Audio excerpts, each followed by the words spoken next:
21 அதிகாரம் 33 வேறொரு உவமை கேளுங்கள். வீட்டெஜமானாகிய ஒரு மனுஷன் இருந்தான். அவன் ஒரு திராட்சை தோட்டத்தை உண்டாக்கி அதை சுற்றிலும் வேலி அடைத்து அதில் ஒரு ஆலையை நாட்டி கோபுரத்தையும் கட்டி தோட்டக்காரருக்கு அதை குத்தகையாக விட்டு புறதேசத்துக்கு போயிருந்தான்.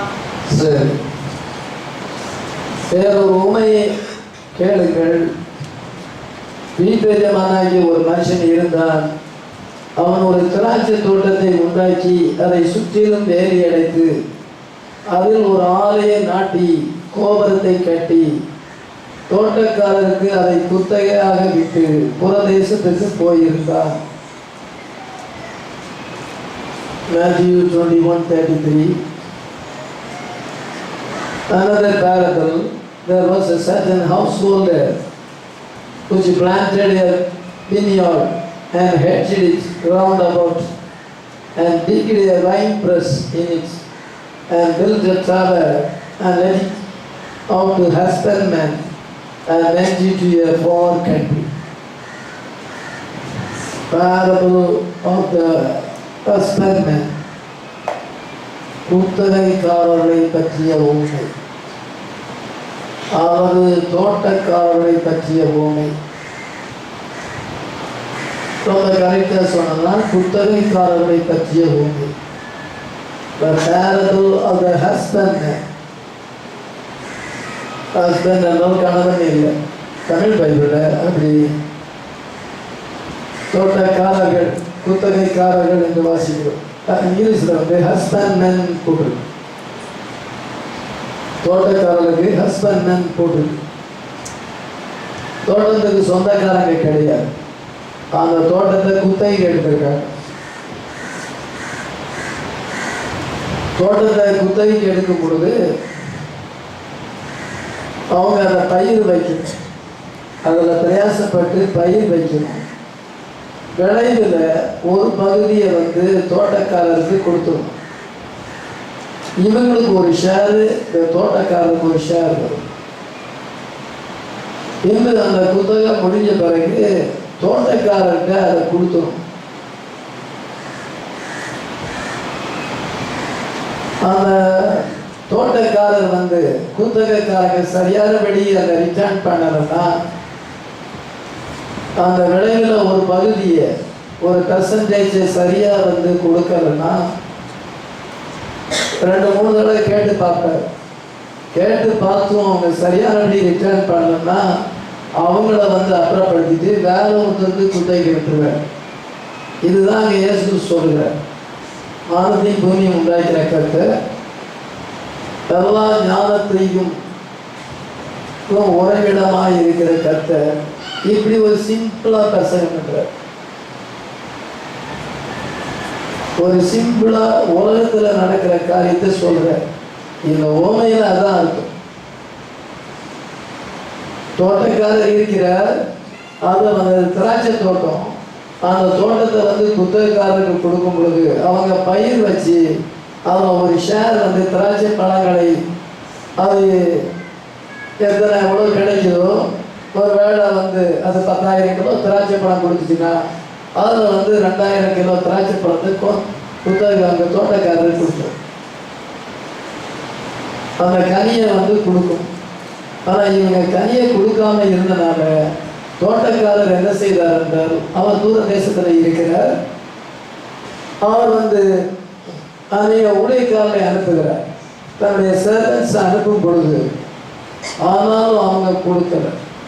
கடைசியாக தன்னுடைய ஒரே மகன், தன்னுடைய மகனை அனுப்பும் பொழுது அவனுக்கு பயந்து போய் அவங்க வந்து அந்த கனிகளை கொடுப்பார்கள் என்று எதிர்பார்த்து அனுப்பும் பொழுது மகனுக்கு அவங்க பயப்படுவாங்க அப்படின்னு நினைச்சு அனுப்பும் பொழுது அவங்க வேற மாதிரி திங்க் பண்றாங்க. அதனால மகன் வந்திருக்கிறாரு, ஒரே ஒரு மகன். நம்ம இந்த மகனை அடிச்சு சாகடிச்சிட்டோம்னா நம்ம ஷேர் கொடுக்குறான்னா திராட்சை தோட்டமும் நமக்கு சொந்தமாயிடும். அதனால அந்த மகன் வந்து வரும் பொழுது ஷேரை கேட்கும் பொழுது அவள் திராட்சை தோட்டத்துக்கு புறம்பே அவரை தள்ளி கொலை செய்து போட்டார். அதனால தோட்டக்காரருக்கு அதிக கோபம் உண்டாயிடுச்சு. அவர் என்ன செய்தார் என்றால், அவர் நேரடியாக வந்தார். நேரடியாக வந்து இதை அவர்களை அழித்து போட்டு அதை வேற ஒருத்தருக்கு குத்தகை விட்டு விட்டார் என்று சொல்லி இங்கே வாசிக்கிறோம். இதுதான் இயேசு சொல்கிறவங்க.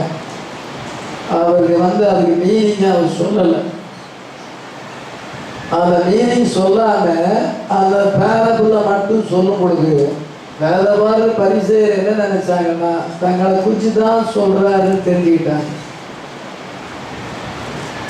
தங்களை குறித்து தான் அவர் வந்து இவ்விதமாக அந்த ஓமையை சொல்லுகிறார்.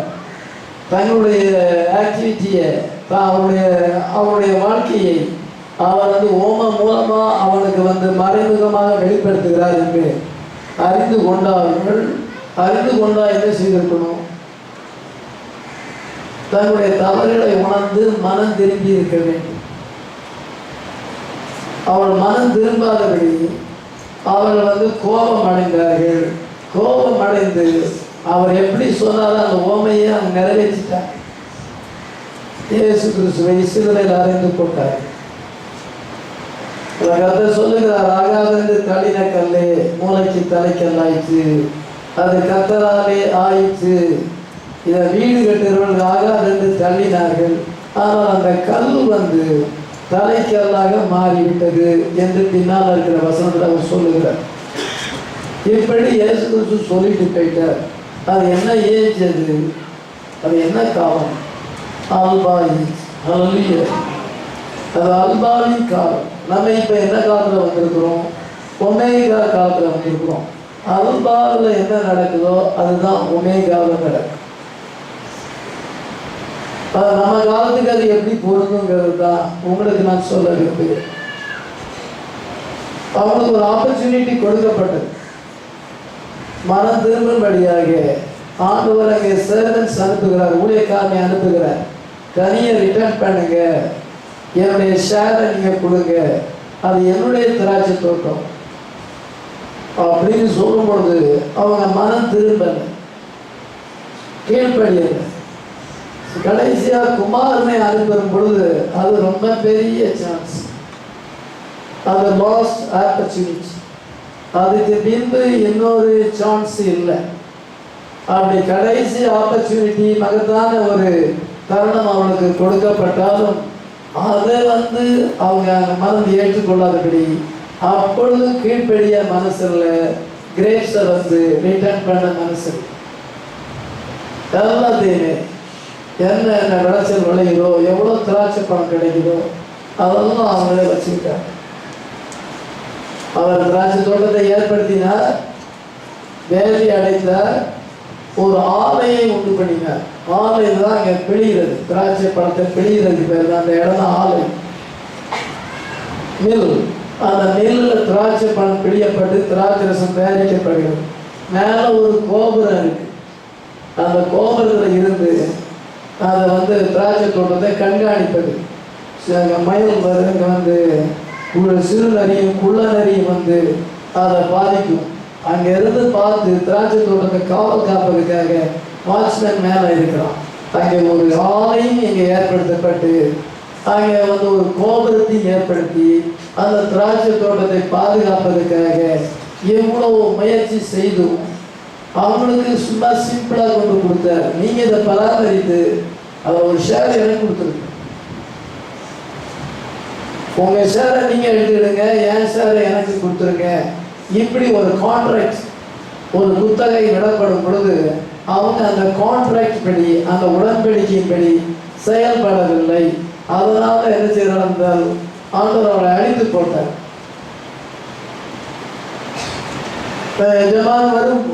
எஜமானுடைய குமாரன் வரும் பொழுது அப்படியாவது பயப்படுவார்கள் என்று பார்த்தால் அவனை அழிச்சு போட்டுட்டா நமக்கு சொந்தமாச்சா? சொந்தம் ஆகலை. அவங்களுடைய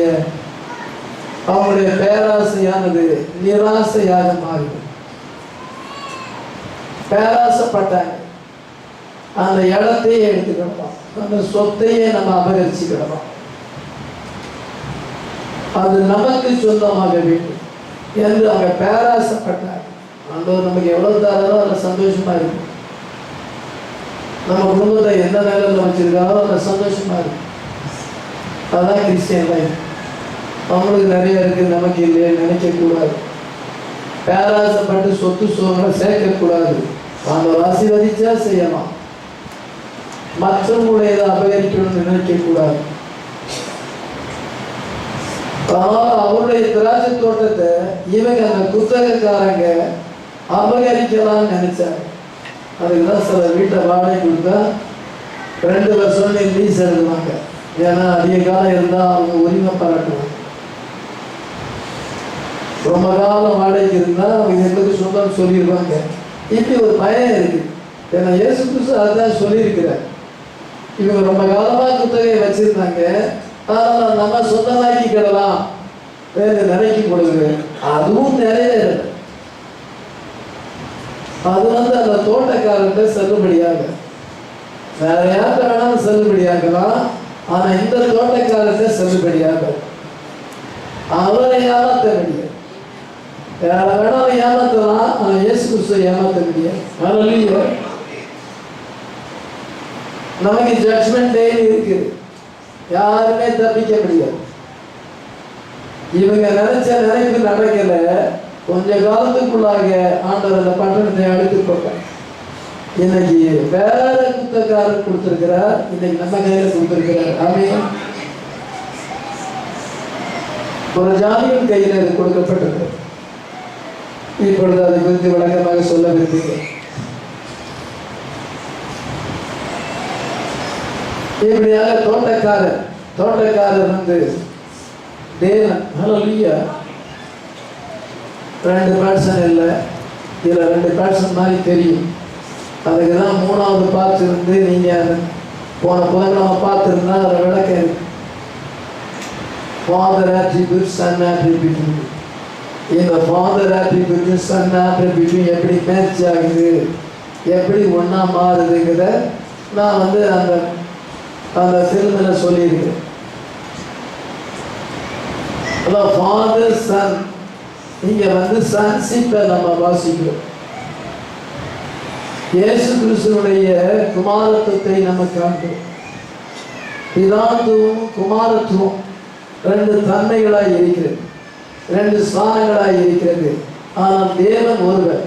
அவர் பிதாக்கு ஸ்தானத்தில் என்ன செய்தார், குமாரனுங்கிற ஸ்தானத்தில் என்ன செய்தார், பசுத்த ஆவியானவர் என்ற ஸ்தானத்தில் அவர் என்ன செய்கிறார் என்பதை இதை நம்ம வேதத்தில் நம்ம பார்க்கிறோம்.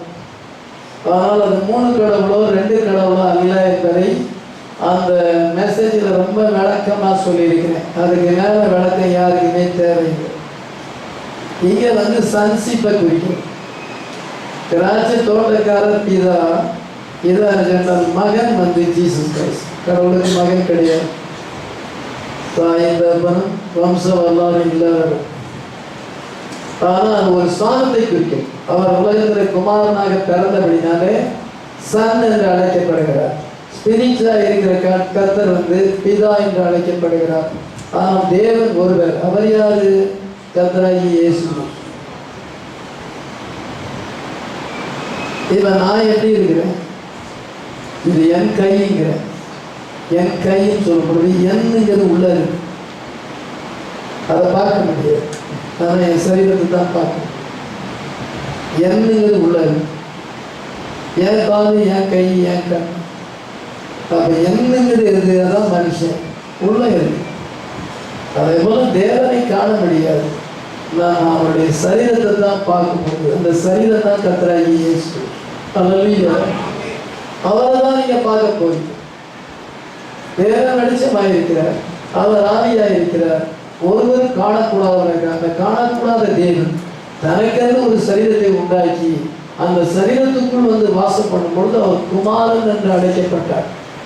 அந்த பாடி தான் குமாரன் என்று அழைக்கப்பட்டது. அந்த பாடி தான் நமக்காக மரித்தது. அந்த பாடி வீட்டிருந்தது. இதை என்றால் அவருக்குள் தான் பிதா இருக்கிறார். என்னைக்கெல்லாம் பிதாவை கண்டார். அவர் சேனையில் என்ன செய்கிறான், இந்த கூடாரத்துக்குள்ள இருக்கிறான். சேனையில நீங்க யாரும் பார்க்க முடியாது, அவன் இந்த கூடாரத்துக்குள்ள இருக்கிறான். அதே போல உங்களை யாரும் பார்க்க முடியாது. நீங்க ஸ்பிரிச்சா இருக்கிறீங்க. உங்களுடைய ஸ்பிரிச் ஒரு பாடிக்குள்ள இருக்குது. உங்களை பார்க்கும், உங்களுடைய பாடியை பார்க்கும் பொழுது உங்களை பார்க்கும். உங்களுடைய பாடியுடைய ஆக்டிவிட்டிஸ் உங்களுக்குள்ள எந்த விதமான ஆவி இருக்கிறது என்பதை வெளிப்படுத்துகிறது. அதே போல இயேசு கிறிஸ்து உலகத்தில் வரும்பொழுது தேவன் யார் என்பதை பரிபூர்ணமாக வெளிப்படுத்தினார். அவர் பரிபூர்ண தேவனாகவும் பரிபூர்ண மனிதனாகவும் இருக்கிறார். ஆமென். இந்த இடத்துல சன்ஷிப்பை குறித்து வாசிக்கிறோம். தேவன் என்ன செய்தார் என்றால், வீட்டில் திராட்சை தோட்டத்தை உண்டாக்கினார். அந்த திராட்சை தோட்டம் என்னது? அதுதான் இஸ்ரவேல்.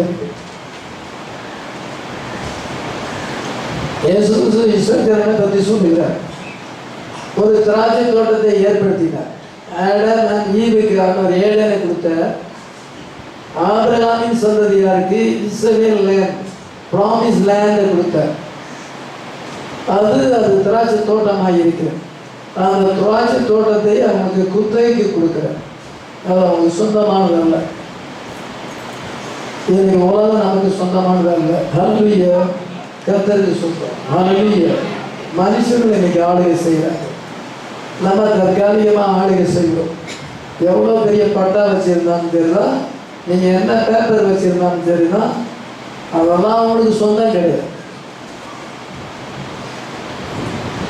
ஒரு நாளில் எல்லாமே அழிஞ்சுப்போம். ஒரு மனுஷன் லேண்டு வாங்கினா என்னன்னா வீட்டில் பேப்பர் தான் இருக்கும். ஒரு வீடை கட்டினா அதில் வாசம் பண்ணுறோம். வீடை கட்டானா 4 ப்ராப்பர்ட்டியை வச்சுக்கிட்டா வெறும் பேப்பர் தான் வீட்டில் இருக்கும். பேப்பரை வச்சு நீங்கள் என்ன அணிவிக்க முடியும்? வெறும் பேப்பர் தான்.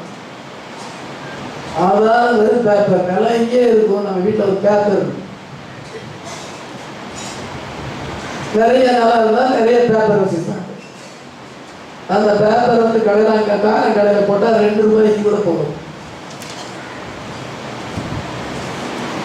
அதெல்லாம் மனுஷன் இன்னைக்கு சொத்துக்களை சேர்க்குதில்ல. அதுதான் அது ஒரு ஆதாரம் தான், இல்லைன்னு இல்லை. ஆனால் அது நேரம் கடைசியில் அது மாயா இருக்கு. நமக்கு நிலையான ஐஸ்வர்யத்தை இருக்கிறது. ஆமென். இஸ்ரவேலுக்கு ப்ராமிஸ் லேண்ட் கொடுத்துருக்கிறார். அது அவனுக்கு சொந்தமானது அல்ல, அது கர்த்தருக்கு சொந்தம். அவங்க என்ன செய்யணும்? அதை பயிர் வச்சு கனிகளை ஒப்படைக்கும். அதே போல ஆண்டவர் உலகத்தில் கொண்டு வந்திருக்கிற நம்ம வந்து கனி கொடுக்க வேண்டும். ஆண்டவர் ஊழியக்காரனை ஏற்படுத்தி இருக்கிறார். அவங்க வந்து கனியை வந்து கர்த்தருக்கு கொடுக்கணும். ஹல்லேலூயா. தங்களுக்கு ஒரு கிங்டத்தை ஏற்படுத்தக்கூடாது, தங்களுக்கு ஒரு ராஜ்யத்தை ஏற்படுத்தக்கூடாது. அவருக்காக சேவை செய்ய வேண்டும். ஆத்துமாக்களை அவர்கிட்ட வழி நடத்தும். ஹல்லேலூயா. பாப்புலாரிட்டிக்காகவோ பணத்துக்காகவோ இதோ செல்வாக்கு செல்ஃபிஷ் கெயினுக்காகவோ ஊழியம் செய்யக்கூடாது. ஒரு ஆத்மாவை கர்த்தத்தில் வழி நடத்த வேண்டும். அது கர்த்தருக்கு சொந்தமானது.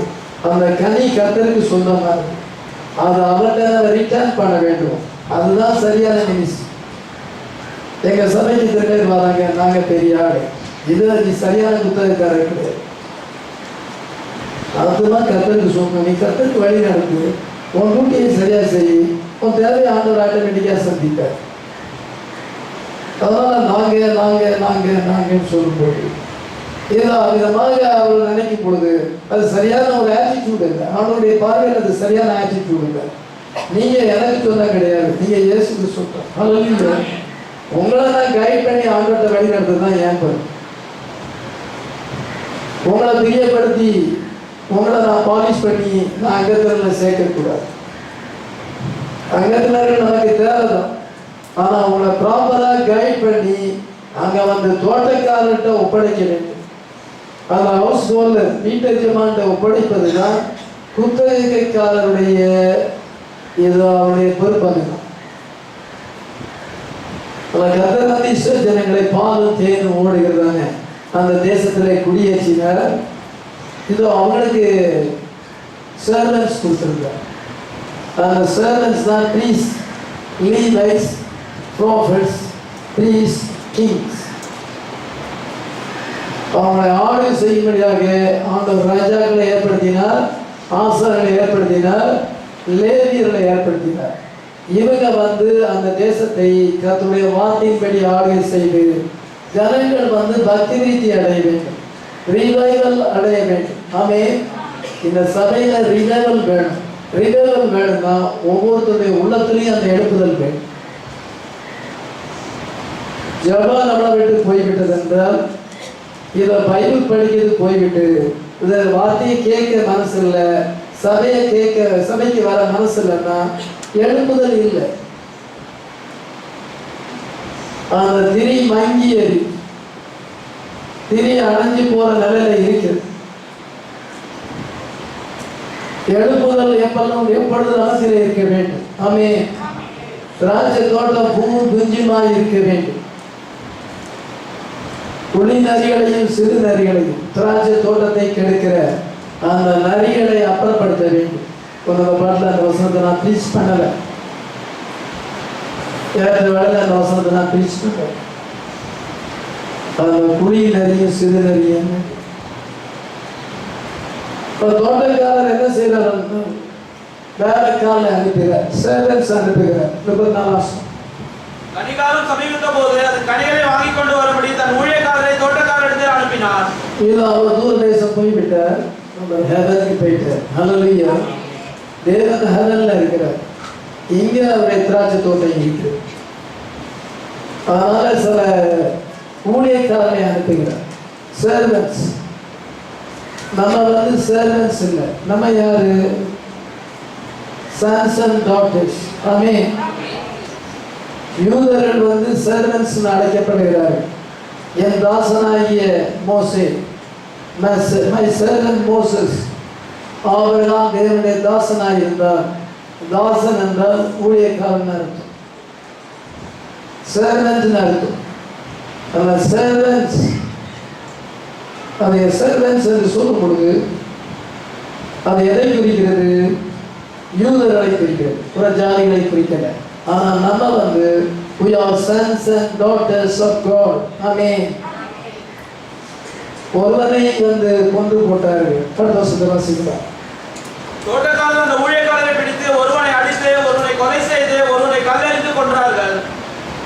ஏதோ தன்னுடைய ஊழியக்காரரை அனுப்புகிறார், தன்னுடைய தீர்க்கதரிசிகளை அனுப்புகிறார். அந்த தீர்க்கதரிசிகள் கனியை கேட்கிறாங்க. நீங்க மார்பிக்கு திரும்பிங்க, நீங்க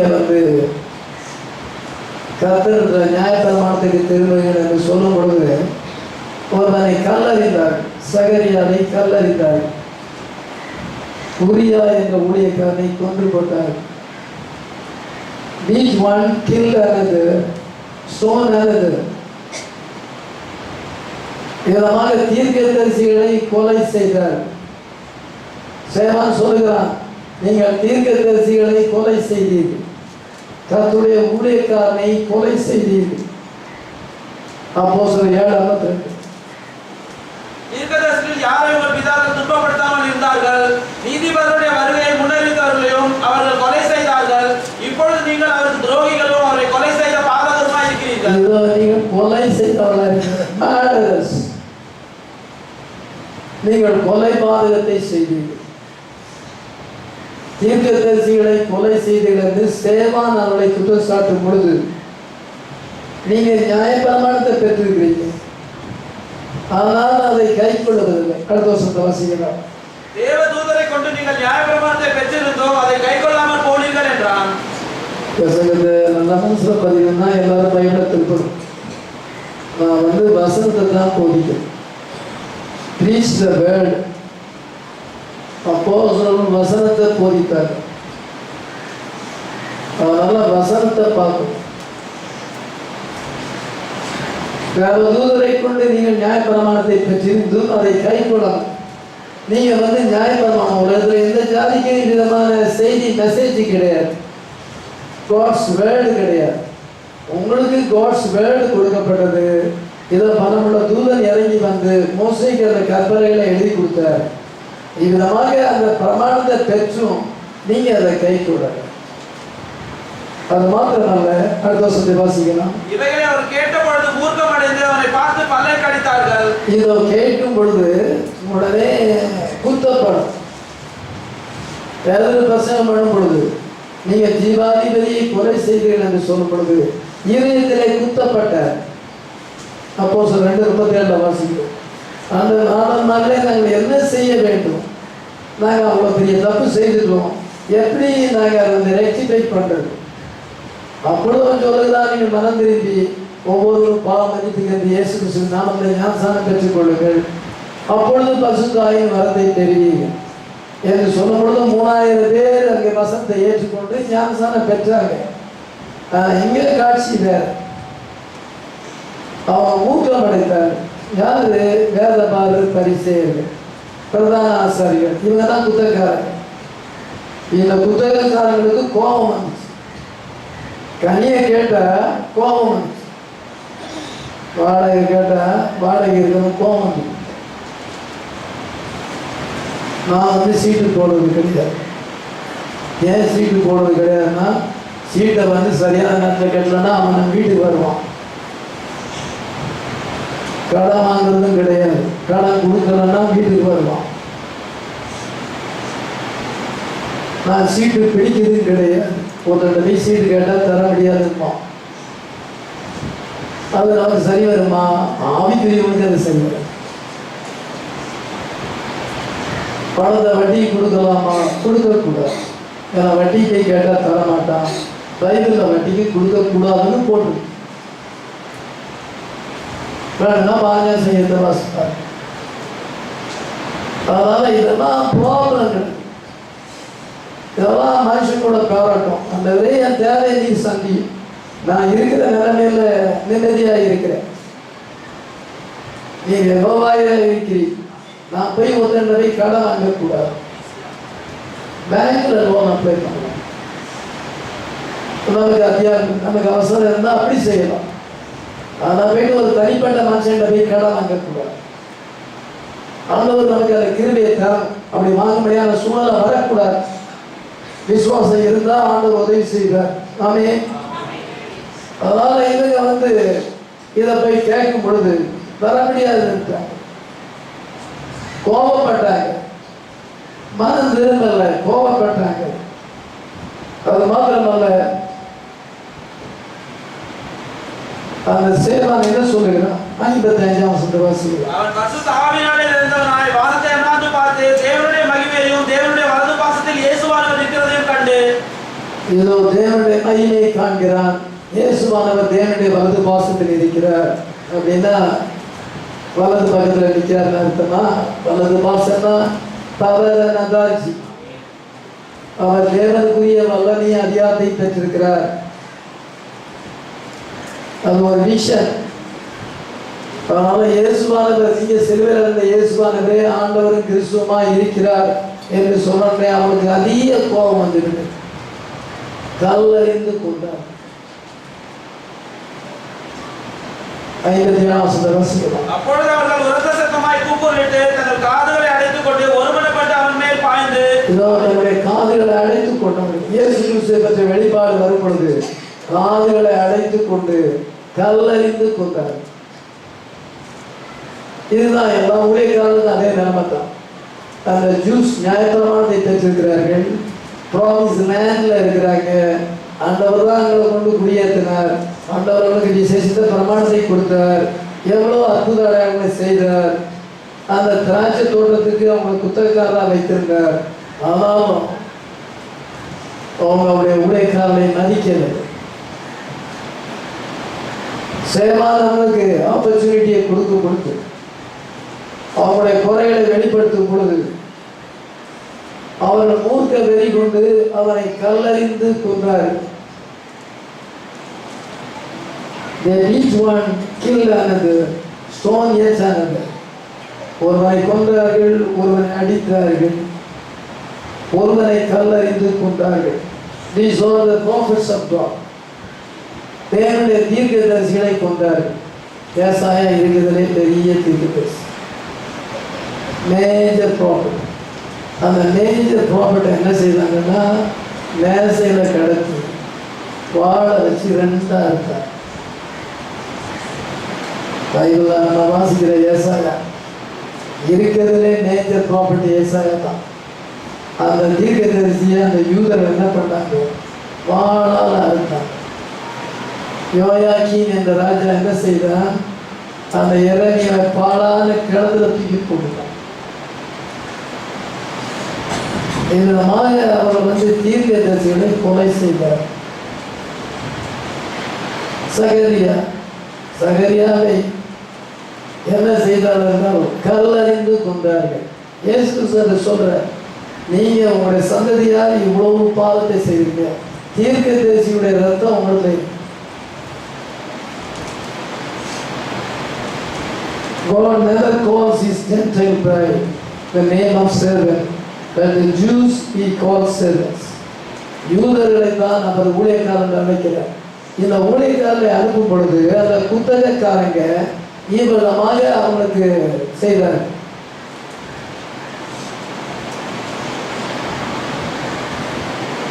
நம்ம servants அல்ல, நம்ம we are sons and daughters of God. Amen.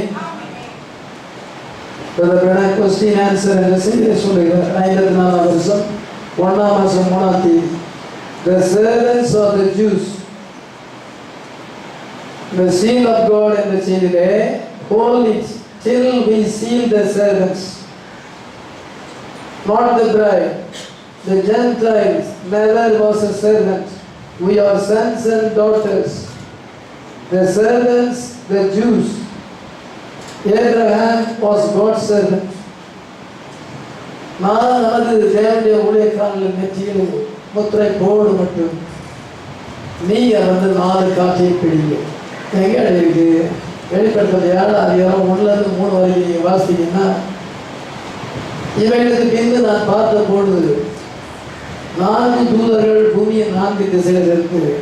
சமுத்திரத்தின் மேலாவது, பூமியின் மேலாவது, ஒரு மரத்தின் மேலாவது காற்று அடிக்காதபடி பூமியின் 4 காற்றுகளை பிடித்திருக்க கண்டு, தேவனுடைய முத்திரை போல வேறொரு தூதன் சூரியன் துதிக்கும் திசையிலிருந்து ஏறி மரங்களையும் சமுத்திரத்தையும் பூமியை சேதப்படுத்த அந்த 4 தூதரை நோக்கி, நான் நமது தேவனுடைய ஊழியக்காரருடைய நெற்றிகளில் முத்திரை போட்டு தீர்மானவும், நீங்கள் மரங்களையும் நீங்கள் சமுத்திரத்தையும் பூமியையும் மரங்களை சேதப்படுத்தால் என்று பலத்த மிகுந்த சத்தமிட்டு கூறினார்.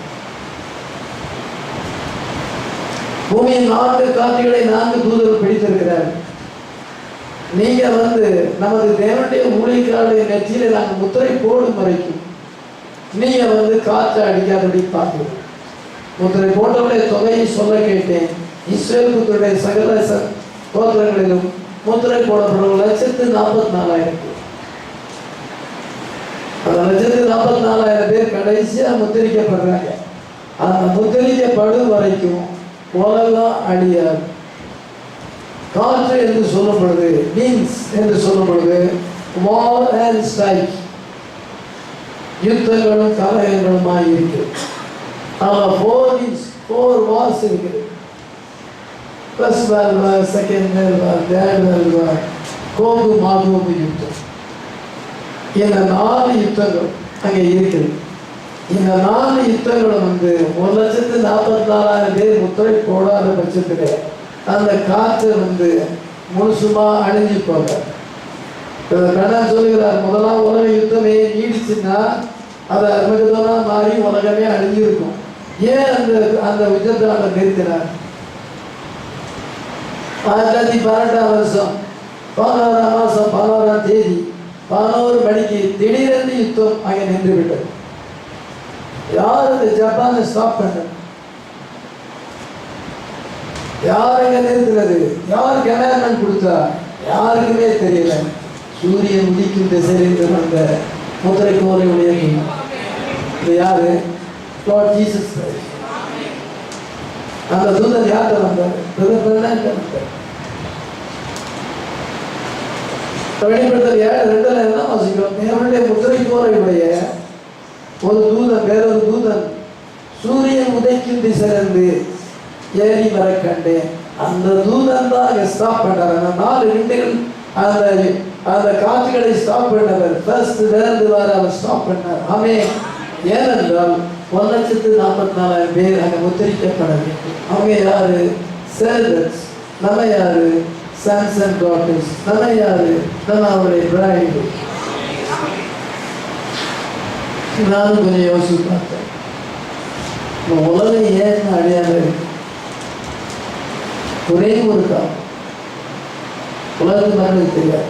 ஒவ்வொரு காலத்துலையும் கொஞ்சம் பேர் இருக்கிறார், கொஞ்சம் கத்துடைய பிள்ளைகள் இருக்கிறார். அதனால உலகம் அழியாம இருக்கு. இந்தியா ஏன் அழியாம இருக்குது? வார்த்தைக்கு கீழ்படுகிற கொஞ்சம் பேர் இருக்கு. விசுவாசம் ஒவ்வொரு காலத்திலையும் அவருடைய சத்தத்துக்கு செவி கொடுக்கிற கொஞ்சம் பேர் இருக்கிறதுனால அழியாம இருக்குது. மனதாட்டி எடுத்துக்கொண்டு கொண்டும் உடனே உலகம் அழியலை. ஏன் உலகம் அழியலை? அங்கே 1,40,000 பேர் இருக்கிறாங்க. அந்த 1,40,000 பேர் பசுத்தாவினால் முத்திரை போட்டாச்சுன்னா 4 ஜாதி வீசு உலகம் அழி. இந்த ஒரே ரீசன் எந்த அரசியல்வாதிகளுக்காக தெரியுமா? எந்த அரசியல் கட்சி தலைவர்களுக்கு தெரியுமா? எனது ஆட்சி, எனது அரசாங்கம் அப்படின்னு சொல்லலாம். உங்களுடைய அரசாங்கம் எல்லாருடைய அரசாங்கமும் எங்களால் தான் இருக்கு. நீங்க பிரைடு இருக்கிறாங்க இருக்கிறாங்க இல்லையா? அதனால எல்லாமே அடைஞ்சு போகும். உலகத்தில் அங்கங்க ஆண்டு பிரைடை வச்சிருக்கிறாங்க இல்லையா? அதனால தான் உலகம் இருக்குது. பைபிள் அப்படிதான் இருக்குது. ஒவ்வொரு காலத்திலையும் அது அழியாம இருக்கு. காரணம் என்ன? நீங்க தான் அழிவை ஸ்டாப் பண்ணியிருக்கீங்க. 1,40,000 கடைசியா வர குரூப், அந்த குரூப் வரும் வரைக்கும் உலகம் அழியாது. அந்த குரூப் முத்திரிக்கப்பட்ட பின்பு உலகம் கம்ப்ளீட் ஆகும். அவங்க 1,40,000 பேர் ரத்த சாட்சியா தான் மறிக்க போறாங்க. அவ்வளோத்தையும் அந்திகிரிசு கொண்டு போடுவான். புத்தி இல்லாத கதைகளை கொண்டு போடுவான். என்ன ஆகும்? ஒருத்தர் கூட இல்லை. கம்ப்ளீட்டா பாதி தான் உலகத்தில் இருக்கிறாங்க. அழிச்சிருவேன். நான் சொல்றது 100% ஃபேக்ட். வெளிப்படுற வரைக்கும் உங்களுக்கு நான் ப்ரூவ் பண்ண முடியும். நீங்க அந்த நபரா இருக்கிறீங்களா? தேவனுடைய வார்த்தையின்படி நடக்கிற உத்தம மார்க்கத்தாரா இருக்கிறீர்களா? நமக்காக, அந்த பிரைடுக்காக, அவருடைய சத்தத்துக்கு செவி கொடுக்கிற ஒரு சிறு மந்தைக்காக இந்த முழு உலகத்தையும் அழிக்காம இருக்கிற. இதுதான் பைபிள் ஃபேக்ட். இதுதான் நம்ம எவ்வளவு ஜாக்கிரதையா நடக்கணும்னு யோசித்து பாருங்க. நம்ம பெருமைப்படுறது இல்லை, நம்ம உத்தமமாய் நடக்க வேண்டும். ஆமென். கிறிஸ்டியனா மாறணும், அல்லது நானும் சேர்ந்து அழிவோம். இந்து ஏஸ்டா போச்சு. சொல்லுகிறார், one would have brought on the great Armageddon, but the Jews were not in position yet. இன்னும் அவங்க அந்த ஸ்தானத்துக்கு வரல. They were not positionally placed back in their homeland. முதலாம் உலக யுத்தம் நடக்கும் பொழுது அவங்க இன்னும் ஹோம்லேண்டுக்கு வரல. So the angel stopped the four winds from blowing, which the winds represent war and strife. அந்த காற்று அடியாதபடி பிடித்து வைக்கின்றோம், காற்று வீசாதபடி பிடித்து வைக்கப்படும். பைபிள் சும்மா விளையாட்டு காரியம் கிடையாது. இந்த உலகத்துல ஆண்டவர் நம்மளை கொண்டு வந்தது சும்மா நம்ம இஷ்டம் போல வாழலாம் நினைக்கிறது கிடையாது. அப்படி நினைக்காதங்க யார். நீங்க இந்த வாழ்க்கையை குறித்து கணக்கு ஒப்பிக்கணும். நான் அந்த வாழ்க்கையை தவறாக செய்தோம் என்றால், கிருபை நாளை பாவத்திலே செலவு செய்தோம் என்றால், இப்ப ரத்தம் அவைலபிள், இப்ப அறிக்கை செஞ்சா கட்சிடும். லாஸ்ட் சான்ஸ் வரும் பொழுது அறிக்கை செய்யறதுக்கே மனசு வராது. இருதயம் கடினப்பட்டுமே ஒன்று. இந்த மனுஷனுடைய இருதயம் கடினப்பட்டு போச்சு. இனி நாளுக்காக ஜெபிக்கிறத நம்ம நிறுத்திடலாம். அவங்க மனைவி பொறுப்பு, பாஸ்டர்ஸ் பொறுப்பு, சவ பொறுப்பு கிடையாது. அந்த 10 நாளுக்கு நிறைய ஜோம் பண்ணியாச்சு.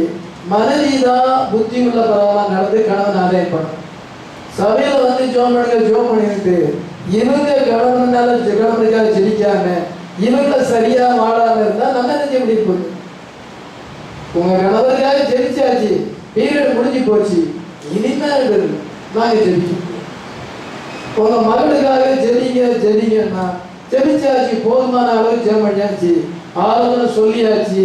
அதுக்கு மேல எங்க பொறுப்பு கிடையாது, உங்க பொறுப்பு.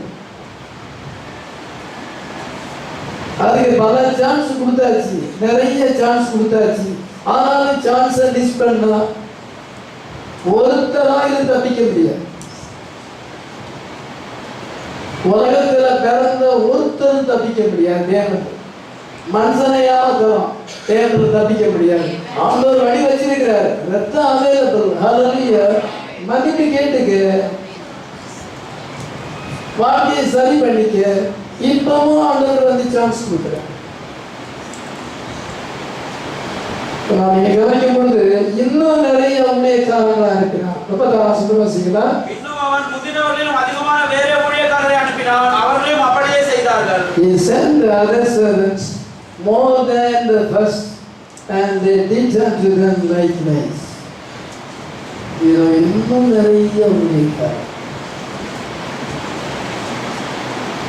ஆண்டவர் பாருங்க எவ்வளவு ஆப்பர்ச்சுனிட்டி கொடுக்குறார். ஒரு மனுஷனுக்கு எவ்வளோ ஆப்பர்ச்சுனிட்டி கொடுக்குறார்.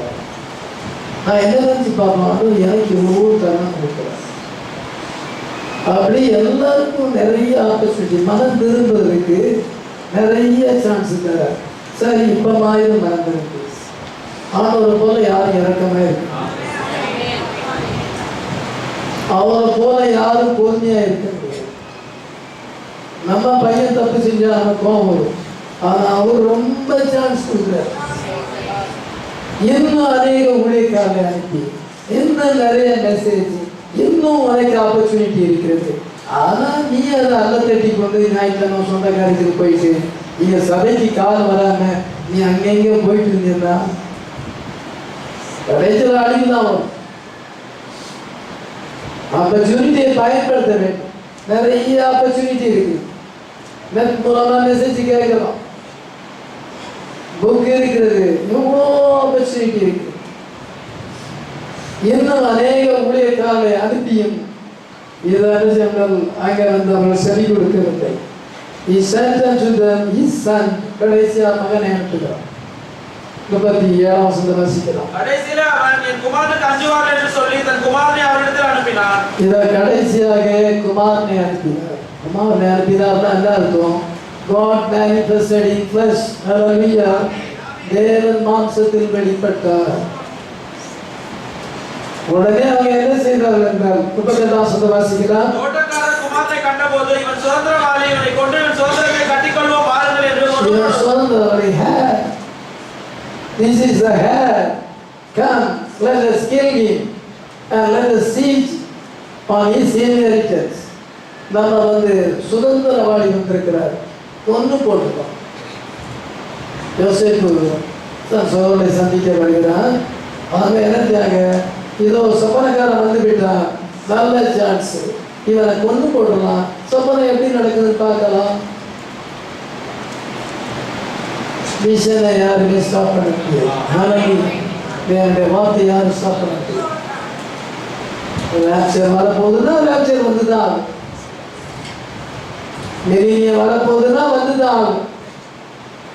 நியாய தீர்ப்பு வரப்போகுதுன்னா வந்துதான் ஆகும். பட்டணம் வரப்போகுதுன்னா வரதாகும். இந்த பூமியில தான் பட்டணம் ஸ்தாபிக்கப்பட போகுது. இந்த பூமியில வாழ்றதுக்கு ஆண்டவர் வழியை வச்சிருக்கிறார். அந்த வழியில போகாதபடி தான் சொந்த வழியில போற ஒருத்தர் கூட நித்திய ஜீவனை பெற முடியல. அக்கினி கடலை தான் வைப்பாங்க. சந்தேகமே கிடையாது. நான் சொல்றதுல 1% சந்தேகம் கிடையாது. 1% நீங்க சந்தேகமா எடுக்கக்கூடாது. இந்த பூமியில வாழ்வதற்கு தேவனுடைய வார்த்தை இருக்கிறது. அந்த வார்த்தையின்படி நடக்காதபடி தங்களுடைய மனம் போல நடக்கிற எல்லாரும் 2ஆம் மரணமாகிய அக்கினி தந்தை எரிகிற கடலிலே பங்கடைவார். ஒரு நாள் அவங்க பங்கடை போதும் நிச்சயம். சந்தேகமே கிடையாது. 1% சந்தேகம் கிடையாது. ஏன்னா God's word is true. Hallelujah. அது என்னைக்காக ஒரு நாள் நிறைவேறப்போம். நீங்க ஒரு நாள் சிட்டியில போறீங்க, அதுவும் நிறைவேறப்போம். Hallelujah. ஏனென்றால் உலகத்தில் நமக்கு அதனுடைய வார்த்தைக்காக ஸ்டாண்ட் பண்ணுவோம்.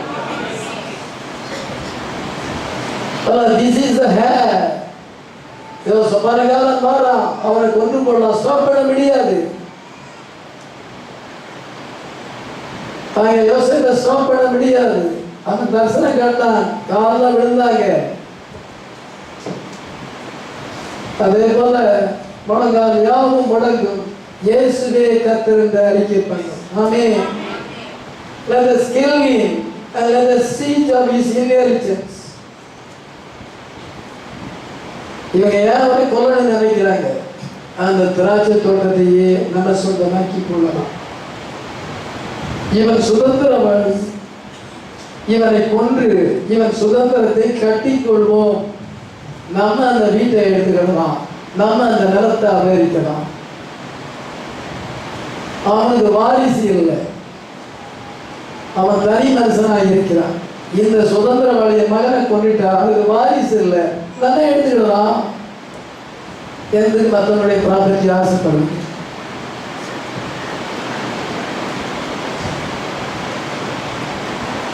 மற்றவனுடைய ப்ராப்பர்ட்டி இருக்கு. நான் எங்க சொந்தக்காரர் ப்ராப்பர்ட்டி கூட ஆசைப்படுறதில்லை. மாமனார் மாமியார் ப்ராப்பர்ட்டி ஒன்றும் வேண்டாம், ஒரு பைசா தேவை.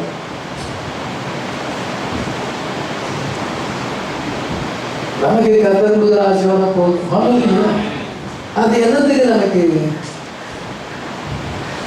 இந்த சுதந்திரத்தை கட்டிக்கொள்வோம் வாருங்கள் என்று சொல்லி எடுக்கும் பொழுது புலப்பிரமாண மக்களுக்கு அந்த புதிதான் வரும். அவங்களுக்கு வாரிசு இல்லை, நம்ம அந்த இடத்த எடுத்து அவங்க ஆம பையன் இல்லை, நம்ம தான் எடுத்து எப்படி பார்த்தீங்கன்னா சாசி எப்படி செய்யலாம் பார்த்துக்கிறாங்க. இவங்க யூதர்கள் நியாய பிரமாணத்தை கடைபிடிக்கிறார். Pharisees and Sadducees, high priests, scribes, இதோ இந்த யூதர்கள் என்ன சொல்றாங்க? This is the hair, come let us kill him and let us siege on his inheritance என்று சொல்லும் பொழுது இதை என்ன நம்ம பார்க்கிறோம்? முடியல. This thought is very important in understanding how this parable ties in the other way. இந்த parable முக்கியமான parable. நம்முடைய காலத்துக்கு அது எப்படி சம்பந்தப்பட்டிருக்கிறது என்பதை நம்ம கவனிக்கணும். நம்முடைய காலத்திலையும் அதே மாதிரி ஆட்கள் இருக்கிறாங்களா? இருக்கிறாங்க. நம்ம சபைக்கு ஒரு சகோதரர், இன்னொரு சபை போதகர் சென்னையில் இருக்கிறார். இன்னொரு சபை போதகர் அவர் கேட்கிறார், உங்க சபையில் உங்க பாஸ்டர் தான் பேசுறாங்க. ஆமா, எங்க பாஸ்டர் தான் பேசுறாங்க. சரி, அவர் செத்து போயிட்டா யார் பாத்தீங்களா? அந்த பாருங்க என்ன ஸ்பிரிட் இருக்கு, இந்த செய்தியில இருக்கு.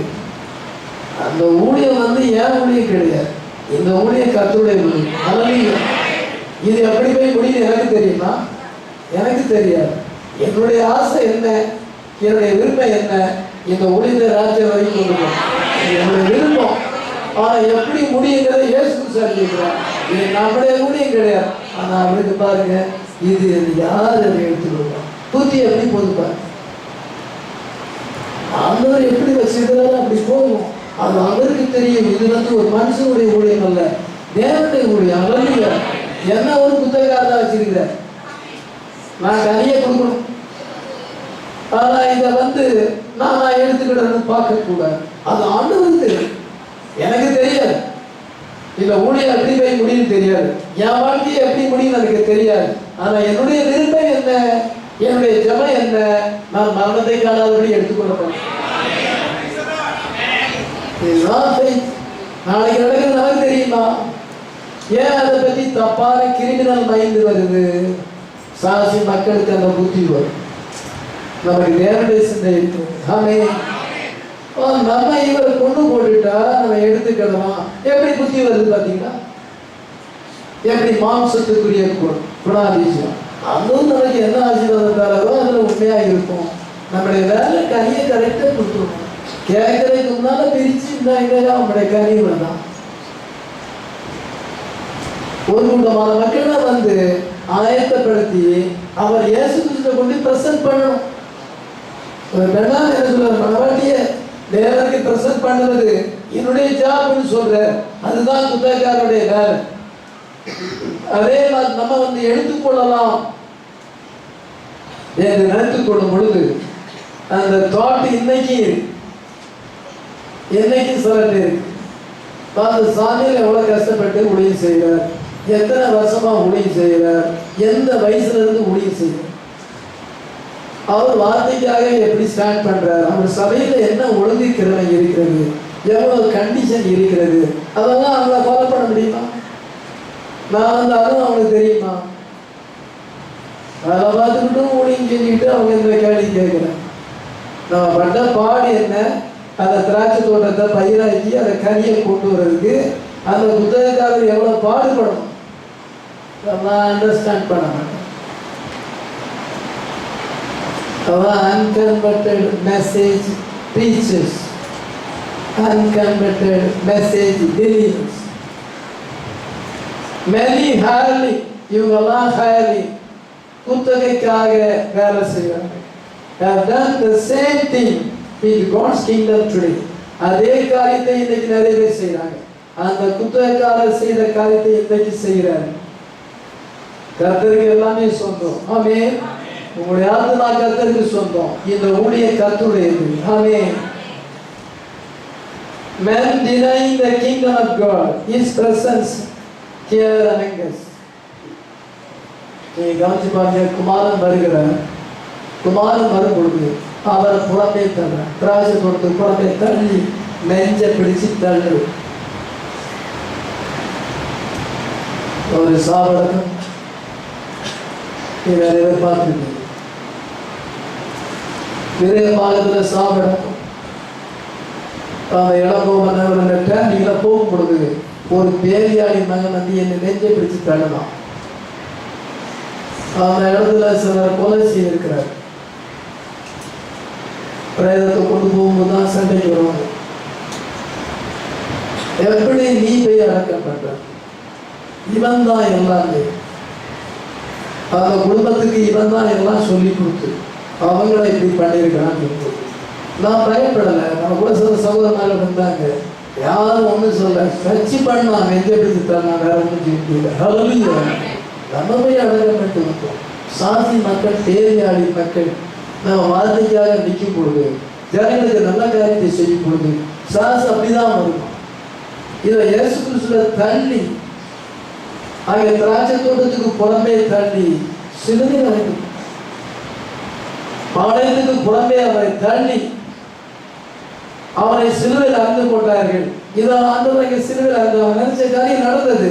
ஆனால் திராட்சை தோட்டம் சுதந்திரிக்க முடியல. அதுதான் பாயிண்ட். இயேசு கிறிஸ்து மேல பரிசேயரே உங்களுக்கு ஐயோ என்று சொல்லுகிறார். நீங்க தேவனுடைய ராஜ்யத்தில் பிரவேசிப்பதும் இல்லை, பிரவேசிக்கிறவங்கள போக விடுவதும் இல்லை. அதனால இயேசு கிறிஸ்துவை அவங்க சிலுவையில் அறைஞ்சாங்க. இயேசு கிறிஸ்து யார்? வாதிபமே உண்டாக்கிற கர்த்தர். அவர் எப்படி வந்திருக்கிறார்? அவ்வளோ ஆசீர்வாதத்தோடு வந்திருக்கிறார். அவருடைய ஹீலிங் இருக்கிறது, அந்த சால்வேஷன் இருக்கிறது, ப்ராஸ்பெரிட்டி எல்லாத்தையும் உடையவராக வந்திருக்கிறார். அந்த பிரசன்ஸ் மத்தியில் வந்திருக்கு.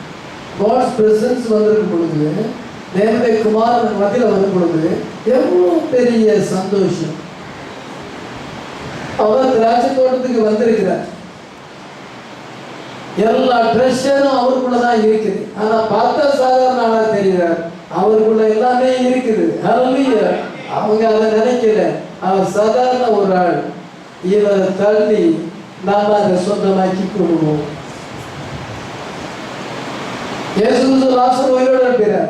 எழுப்புற உடனே என்ன ஏற்பட்டது என்றால், எல்லா ஜனங்களும் அவரை பின்பற்ற ஆரம்பிச்சாங்க.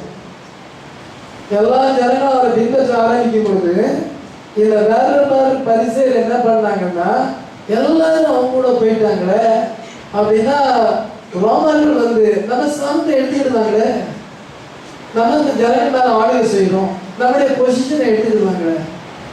அதனால அவரை காய்பா சொல்லுகிறான், எல்லாருக்காகவும் ஒருவர் மரிப்பது நலமாய் இருக்கும். உங்களுக்கு தெரியவில்லையா? எல்லாருக்காகவும் ஒரு மரிப்பது அது நலமாய் இருக்குன்னு சொன்ன உடனே அவரை நம்ம சிலுவையில் அறிஞர்லான்னு சொல்றோம். ஏன்னா தங்களுடைய சாணத்தை வந்து ரோமர்கள் எடுத்துக்கொள்வோம். எல்லாரும் இயேசு கிறிஸ்துவை பின்பற்றினா ரோமர்கள் வந்து எடுத்துக்கொள்வார்கள். பாருங்க, அந்த திராட்சை தோட்டத்தை தங்களுக்கு சொந்தமாக்க வேண்டும் என்று நினைத்தார்கள். ஆனால் அவங்க மத்தியில வந்து நிற்கிறவர் யார்?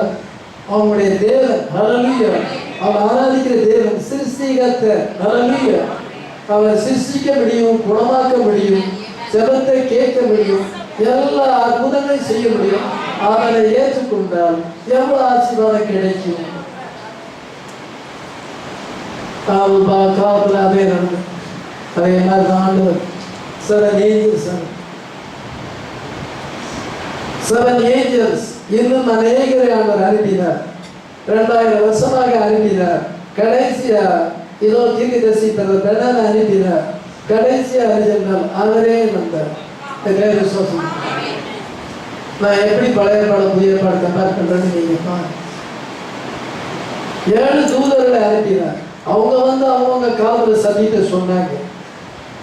கனியை கொண்டு தேவத்துல ஒப்படைச்சாங்க. இப்ப கடைசி காலத்துல 7ஆம் தூதன் ஒரு தீர்க்கதரிசி அனுப்பினார். கடைசியா அவரே இறங்கி வந்திருக்கிறார். எத்தனை விசுவாசிக்கிறோம்? எவ்வளவு பெரிய ஆசீர்வாதம் இன்னைக்கு அவர் இறங்கிருக்கு. புத்தகக்காரங்க அவரை தள்ளினாங்க. வேண்டாம், இந்த சன் ஆஃப் மேன் மினிஸ்ட்ரி வேண்டாம், அவருடைய பிரசன்ஸ் நமக்கு வேண்டாம் என்று அவரை தள்ளுகிற காலத்திலே நம்ம இன்னைக்கு இருக்கு.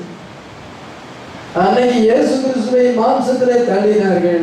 இன்னைக்கு சன் ஆஃப் மேன் மினிஸ்ட்ரி வந்திருக்கிறது. அது சாஃப்ட் வாய்ஸா இருக்கிறது. இதை ரிஜெக்ட் பண்ணு சாதனைகளை இன்னைக்கு ரிஜெக்ட் பண்ணுகிறது. இதை மெசேஜில் இருக்காங்க. அன்கன்வெர்டட் பீப்புள் நிறைய பேர் இருக்கிறாங்க. தன்னுடைய நேச்சர்ஸை மாற்றுகிறது. இதோ இவர்கள் என்ன செய்யறாங்க? God is in his church என்று சொல்கிறார். தேவன் வந்து சபையில் இருக்கிறார். God in his word நம்ம எல்லாம் சொல்றோம். God in his word எப்படி படிக்கிறான்னு பாருங்க. இந்த பைபிள் வசனம் நம்ம ஸ்போக்கன் வேர்டு புக்கை படிக்காண்டான்னு சொல்லுறது. நான் அதிகமாக படிக்கிறேன். உங்களுக்கு அதுதான் பேச மாட்டேன். ஒவ்வொரு புறநாளும் பேச மாட்டேன். நம்ம வந்து இந்த பைபிள்னு சொல்லிட்டோம்னா இவங்க தீர்க்கதரிசி செய்தி வேண்டாம்னு சொல்றாங்க. இப்படி திருப்பிடும். இந்த சபையில் இந்த காலத்துல இருக்கிற நிறைய போதனை இவங்க பெந்தகோஸ்காரங்க பைபிள்மாங்க தீர்க்கதரிசி செய்தி வேண்டாம் இப்படி ட்விஸ்ட் பண்ணி விட்டுருவோம்.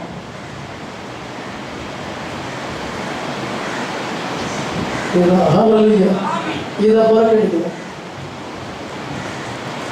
இதை புறக்கணிச்சிட்டு அந்த புஸ்தத்தை படிக்கும் பொழுது அவங்க ஒன்றும் புரியாது. இங்க இருந்து தான் அவர் சொல்றாரு, ஆனால் அவங்க புரியாது. ஏதோ ஒன்று பேசி பிரணாமை பற்றி பாட்டு எழுதுவார். பிரணாம் வந்து பெருட்டியில பிறந்தார். பிரணாம் அது பிரணாமை பற்றி பாட்டு எழுதுவார். படத்தை அங்க எங்க தொங்க போடுவாங்க. இதுதான் இவனுக்கு தெரியுமே ஒழிய வேற இந்த பைபிள் ரகசியம் அவனுக்கு தெரியாது. அதனால வேர்டு வந்து இன்னைக்கு மேனிஃபெஸ்ட் ஆகிருக்கிறது. இதுல இருக்கிற முத்திரை திறக்கப்பட்டிருக்குது. அவங்க அந்த முத்திரை புஸ்தத்தை தான் படிப்பாங்க, இதை படிக்க மாட்டாங்க. இதுல இருக்கிற முத்திரை திறக்கப்பட்டிருக்குது. ஆனால் அதை படிச்சாலும் அவங்களுக்கு புரியாது. அவங்க ஒரு ஆள் புக்கை டிரான்ஸ்லேட் பண்றவங்களா இருக்கலாம், அதிக படிப்பாளிகளா இருக்கலாம், அதிகமா ஆங்கிலம் தெரிஞ்சிருக்கலாம், பிரயோஜனம் இல்லை. ஹோலி ஸ்பிரிட் அனாயிட்டிங் கிடையாது. அவங்களுடைய சுவாபத்தை பார்த்தீங்கன்னா கன்னிங் ஃபெல்லோஸா இருக்கும். அந்த புத்தகக்காரர் போல தங்களுக்கு சொந்தமாக்கி கொள்ள வேண்டும். செய்தி மூலமாக ஆதாயத்தை தேடுதல். அதனால பெனிஃபிட் அவங்களுக்கு கிடைக்குது. ஆதாயத்தை தேடுகிறது. செல்ஃபிஷ் கெயின், பாப்புலாரிட்டி பெற்றுக்கொண்டு இந்த பைபிளை புறக்கணிக்கிறது. Presence, God's presence, word of God reject பண்ணு. அவங்களோட கேட்ட சீல்ஸ் மாட்டோம். ஒரு கேள் இருக்கிறது. அந்த கேள் எப்போ பார்த்தா அந்த சீல்ஸ் பேசும்.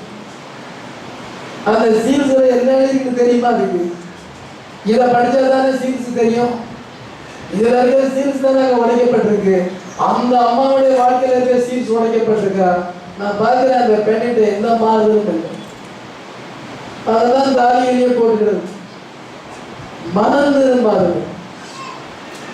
மனம் திரும்பாத போகாத குத்தகைக்காரர்கள் அவர் இறங்கி வந்திருக்கார். வேர்டு ரிவீல் ஆயிருக்குது. ஹல்லேலூயா.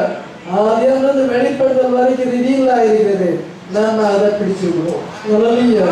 அதுதான் பெரிய கிச்சு. ஹல்லேலூயா. இவங்களெல்லாம் பின்வாங்கி போற மக்களாக இருக்கிறார்கள். இவர்கள் வந்து என்ன செய்யறார்கள்? சத்தியத்தை அநியாயத்தினாலே அடக்கி வைக்கிறார். ரோமர் 1 வாசிக்கிறார். சத்தியத்தை அநியாயத்தினாலே அடக்கி கெட்டு போவதற்குள்ளே அநீதினால் உண்டாகும் சகலவித வஞ்சகத்தோடும் இருக்கும் ரட்சிக்கப்படத்தக்கதாய் இதோ சத்தியத்தை அங்கே 1:18 ரோமர் 1:18 சத்தியத்தை அநியாயத்தினாலே அடக்கி வைக்கிற மனுஷனுடைய எல்லாவித அவபக்திக்கும் அநியாயத்துக்கும் விரோதமாய் தேவ கோபம் மாத்திலிருந்து வெளிப்படுத்தப்பட்டது. இதோ சத்தியத்தை அநியாயத்தினாலே அடக்கி வைக்கிறார். வந்து சத்தியத்தை ரிவீல் பண்ணுவோம். ஹல்லேலூயா. எல்லாம் கேட்டு எல்லாம் தமிழ் தெரிஞ்சவங்க எல்லாம் கேட்டு இதை சத்தியத்தை அறிய வேண்டும். அதில் ஆதாயத்தை தேடும். இந்த குத்தகைக்காரர்கள் சொந்த அந்த தோட்டத்தை சொந்தமாக்கிக்கணும். பெணன் சொல்லி அநேகர் பணம் நிறைய சம்பாதிச்சிருக்கிறார். சொத்துக்களையும் சம்பாதிச்சிருக்கிறார். நம்ம என்ன செய்யறோம் என்றால் இதுல இருக்க சத்தியத்தை தெரிஞ்சுக்கணும். சத்தியத்தை அடக்கி வைக்காம சத்தியத்தை ரிவீல் பண்ணுவோம். யாரு வேணாலும் கேளுங்க.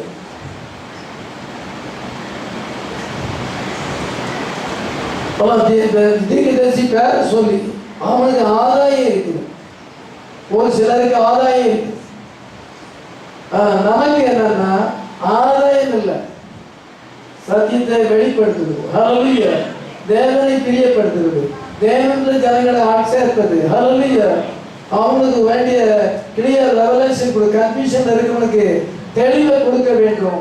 அந்த மோட்டிவ். ஹல்லேலூயா. அவன் நேரத்தைக்காரங்க, இவங்க வந்து கொலைகாரங்க. அதான் இவங்களுடைய ஆக்டிவிட்டிஸை பார்த்தீங்கன்னா அவங்களோட போய் ஒரு சம்பந்தம் கலந்து ஒரு மேரேஜ் ப்ரொபோசலை ஏற்படுத்தினா அப்போ அவங்க புத்தி தெரியுது. அவங்க ஊழியக்காரனை எப்படி மதிக்கிறாங்க, ஊழியக்காரனுக்கு அவங்க அவ்வளோதான் மரியாதை கொடுக்குறாங்க, தேவனுடைய மனுஷன் அவருடைய வார்த்தைக்கு அவ்வளோதான் மரியாதை கொடுக்குறாங்க. எவ்வளோ சீர்கெட்டு வச்சுறாங்க. செய்தியை ஏன் சொல்லணும்? மனம் திரும்பாத மக்கள். அதனால இந்த தோட்டக்காரர்கள் மனம் திரும்பாத மக்கள். இது அவருடைய பிரசன்ஸ் வந்திருக்கிறது, ஷவுட் வந்திருக்கிறது, ஹல்லேலூயா, மெசேஜ் வந்திருக்கிறது. பைபிள் இன்னைக்கு ஓபன் புக்கா மாறி இருக்கு. இதனுடைய முத்திரைகள் திறக்கப்பட்டிருக்கிறது. ஹல்லேலூயா. அதனால இவர்கள் என்ன செய்யணும்? பெர்ஃபெக்ஷன் அடையாதபடி பேக் ஸ்லைடிங் ஆகுது. அதை குறித்து வசனம் சொல்லி முடிச்சிருக்கோம். எபிரேயர் 6:4. ஏனெனில் ஒரு தரம் பிரகாசிப்பிக்கப்பட்டும் பரம-ஈவை ருசி பார்த்தும் பரிசுத்தாவியை பெற்றும் தேவனுடைய நல்வார்த்தையும் இனிவரும் உலகத்தின் பலன்களையும் ருசி பார்த்தும் மறுதலித்து போனவர்கள் தேவனுடைய இவங்க என்ன செய்யறாங்க என்றால் இந்த மெசேஜில் இருக்கிறவங்க அன்கன்வெர்டட் பீப்புள் எல்லாரும் கிடையாது. ஒரு certain percentage people. இவங்களுடைய நேச்சர் தான் இயேசு சொல்கிறார். அது அல்பா இது ஒமேகா. பிரசன்ஸ் வந்திருக்கிறது, சன் ஆஃப் மேன் மினிஸ்ட்ரி வந்திருக்கிறது. அவர் இறங்கி வந்திருக்கிறார். கனியை வந்து டிமாண்ட் பண்ணுகிறார். அது மக்களை ஏன் சேரு, நீ ஆவிக்கேற்ற கனியை கொடு என்று அவர் டிமாண்ட் பண்ண வந்திருக்கிறார். புத்தகக்காரர்கள் இதை அறிஞ்சாங்க, சத்தியத்தை அடக்கி வைக்கிறார்கள், அதை ரிவீல் பண்றதில்லை. பிரணனை பற்றி பாட்டு எழுதியிருக்கிறாங்க. அவங்கெல்லாம் பிரணனை மையப்படுத்துகிறோம், இயேசு கிறிஸ்துவை மையப்படுத்துறது. இந்த பைபிளை திறக்கிறது கிடையாது. இந்த பைபிள் அவங்களுக்கு தெரியுது. இப்படி அப்பட்டவங்க என்னன்னா ஒரு தரம் பிரகாசிக்கப்பட்ட once for all enlightened. இந்த செய்தி வந்த உடனே அவங்க enlightened. இதுதான் கரெக்ட், இதுதான் உண்மையாச்சு. அதான் ஒரு தரம் பிரகாசிக்கப்படுகிறார். வர்றாங்க, இதுவும் சரியான செய்தி, பிரகாசிக்கப்பட்டுட்டாங்க. இப்ப எப்படி ஒரு காலத்துல பிரகாசமா இருந்தாங்க. இதுதான் பாஸ்டர் மெசேஜ், ட்ரூ மெசேஜ் இதுதான். சாபனம் தவறு. ஒரு தரம் பிரகாசிக்கப்பட்டார்கள், ஷவுட், அவங்க வார்த்தை கேட்கிறார்கள், மெசேஜை கேட்கிறார்கள். அதான் நீங்க என்ன வாசிக்கிறோம்? பரம-ஈவை ருசி பார்த்தும், பரம-ஈவு ஆங்கிலத்தில் வந்து Gibbs, heavenly Gibbs. Heavenly Gibbs என்னது? ஹோலி ஸ்பிரிட்ஸ். ஹல்லேலூயா. நீங்கள் மறந்திருந்தி ஒவ்வொருவரும் repent and be baptized every one of you in the name of Jesus Christ and he shall receive the gift of the Holy Spirit. அந்த கிட்ஸ் இதெல்லாம் பசுத்தார். அந்த people என்ன செய்கிறாங்கன்னா heavenly gifts, the Holy Ghost, God Himself, not the gifts, but the giver of the gifts. Hallelujah. சாபத்துக்காக gift பெற்றிருக்கிறாங்க. நான் giver of the gifts. Hallelujah. அந்த வரத்தை கொடுக்கிறவரை பெற்றிருக்கிறோம். நீ அந்நிய பாஷை பேசுறான், ஒரு வேலை வரத்தை பெற்றுக்கலாம், அவங்க என் பாஷை டூப்ளிகேட்டாகவே இருக்கலாம். ஆனால் நாங்கள் கிவர், ஹல்லேலூயா, அந்த வரத்தை கொடுத்த அவரையே அவங்க அதை பெற்றும் அதை வாசிக்கலாம். பரிசுத்தாவியை பெற்றும் தேவனுடைய நல்வார்த்தையும் இனிவரும் உலகத்தின் பலன்களையும் ருசி பார்த்தும். இந்த பரிசுத்தாவியை பெற்றுனா கொஞ்ச காலத்தில் ஆவியினால நடத்தப்பட்டாங்க. நான் இந்த மெசேஜில் வரும்பொழுது 1976 வருஷம் எல்லாத்தையும் சுற்றினேன்.